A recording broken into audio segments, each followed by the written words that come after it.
तो हेलो दोस्तों, स्वागत है आपका हमारे एग्री एग्जाम पॉइंट छोटे से चैनल पर।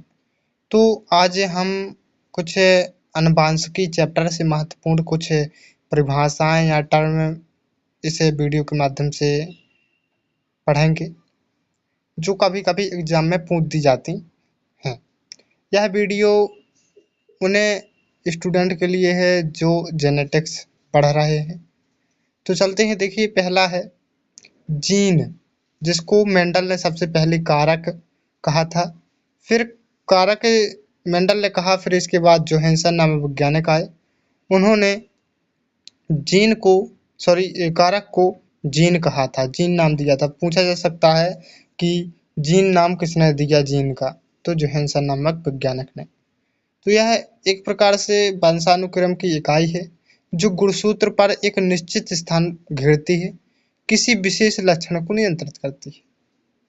या सीधी सीधी ले सकते हैं यदि ये ना लिखना हो, लेकिन साइंटिफिक रूप से कहें तो यही अच्छी है कि वंशानुक्रम की इकाई है जो गुणसूत्र पर एक निश्चित स्थान घेरती है।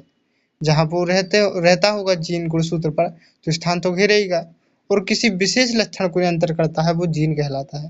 और यदि शॉर्ट फॉर्म में लिखना है, यदि याद नहीं हो रही है, तो लिखना है आपको क्या, कि लक्षणों के वाहक को ही हम जीन कहते हैं। समझ गए। फिर चलते हैं, देखिए अगला है एलील। एलील को हम युग्मक विकल्पी और एलीलोमार्फ भी कहते हैं। कहीं कहीं एलील लिख किया जाता है, कहीं कहीं युग्मक विकल्पी, कहीं कहीं एलीलोमार्फ। तो आपको डिफरेंस नहीं होना है, वही होता है। तो चलते हैं, देखिए जीन के वैकल्पिक रूप जो उत्परिवर्तन से उत्पन्न होते हैं।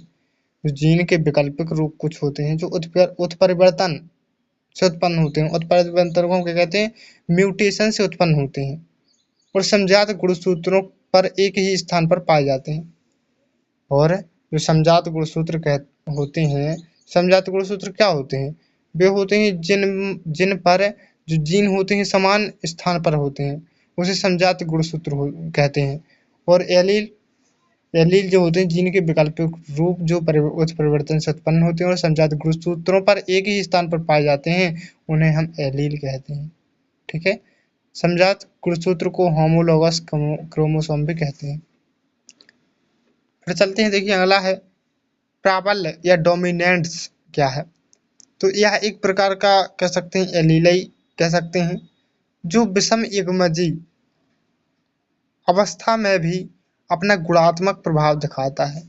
मतलब वह एलील जो विषम युग्मजी अवस्था भी हो, लेकिन उसका प्रभाव क्या हो, स्पष्ट हो, मतलब दिखता हो प्रभाव, उसे हम प्राबल्य कहते हैं। और जब विषम युग्मजी अवस्था में प्रभाव नहीं दिखता जिस एलील का, उसे हम अप्राबल्य कहते हैं। और अप्राबल्य का कब दिखता है, जब समजात अवस्था हो, उसे हम अप्राबल्य कहते हैं। समझ गए होंगे आप। फिर चलते हैं, समजात या होमोजाइगस क्या है। तो जब किसी व्यक्ति के किसी विशेष स्थान पर दोनों एलील समान होते हैं, जब किसी व्यक्ति के किसी विशेष स्थान पर दोनों एलील क्या होते हैं, समान होते हैं, चाहे वो कैपिटल ए हो, चाहे वो स्मॉल ए हो, लेकिन क्या हो, समजात हो। चाहे कैपिटल कैपिटल हो, चाहे स्मॉल स्मॉल हो, उससे मतलब नहीं होता। स्मॉल स्मॉल है तो अप्राबल्य है, तो समजात नहीं होगा। मतलब क्या होना चाहिए, वही होना चाहिए दोनों, तो वो समजात कहलाता है सीधे सीधे। फिर चलते हैं, देखिए असमजात जिसको हेटेरोजाइगस भी बोलते हैं। तो क्या होता है, देखिए ऐसे जीव जिसमें किसी विशेष लोकस पर, लोकस किसे कहते हैं, एलील के स्थान को लोकस कहते हैं, पर दो अलग अलग एलील होते हैं, जहाँ एलील पाए जाते हैं उनके स्थान को क्या कहते हैं, लोकस कहते हैं। तो वहाँ जब दो अलग अलग एलील होते हैं, जैसे मान लीजिए कैपिटल ए और स्मॉल ए है, तो वो क्या कहलाता है, हेटेरोजाइगस या विषमजात। तो यह आनुवंशिक विविधता को उत्पन्न भी करता है, विषमजात। ठीक है। फिर देखिए जीनोटाइप किसी जीव की जीनी संरचना जो होती है या आनुवंशिक संरचना होती है, जीनोटाइप कहलाता है। यानी उसके कोशिकाओं में उपस्थित एलील्स का संयोजन जो होता है वो जीनोटाइप कहलाता है। फिनोटाइप की यदि बात करें तो किसी जीव की जो दिखाई देने वाली विशेषताएं लक्षण जो होते हैं, जिसको हम स्पष्ट रूप से आंखों द्वारा पता लगा लेते हैं, वो फिनोटाइप कहलाते। जैसे बाल का रंग, आंखों का रंग, और जैसे शारीरिक बनावट में कोई भी और रंग, आकार, व्यवहार जो उसके होते हैं वो फिनोटाइप कहलाते हैं।